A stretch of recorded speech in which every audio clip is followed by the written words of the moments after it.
Bu videoda sizə YouTube-dan əldə etdiyiniz gəlirin vergisini necə ödəyə bilərsiniz onu göstərəcəm. Qeyd edim ki, bu göstərdiyim üsul təkcə YouTube-a yox, istənilən sahədən əldə edilmiş gəlirin vergisinin ödənilməsinə aiddir. İlk növbədə daxil olursunuz Birmaq proqramına. Açılan bu səhifədə sağ tərəfdə aşağıda ödənişlər bölməsinə keçid edirsiniz. Daha sonra aşağı düşüb buradan dövlət seçiminə daxil olub, dövlət vergi xidmətinin üzərinə klik edirsiniz. Qarşınıza çıxan bu səhifədə VN-nizi daxil edib növbəti mərhələyə keçid edirsiniz.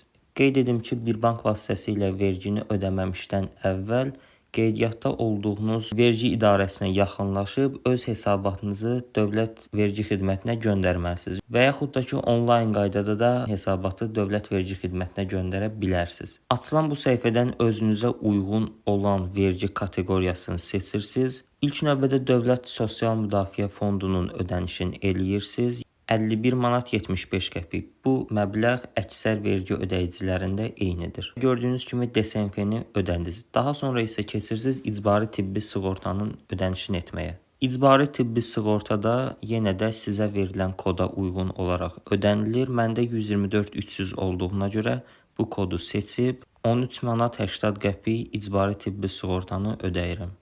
Yerdə qalan məbləğin vergisini ödəyirsiniz. Neçə faiz vergi ödəməyiniz də sizin fəaliyyətinizdən asılıdır və bu haqda da sizə VN açanda məlumat verilir. Son olaraq yerdə qalan məbləğin 2%-nin ödənişini edirəm. Və bununla da bütün vergi xidmətlərinizin borcunu ödəmiş olursunuz. Kanala abunə olub videonu bəyənməyi unutmayın.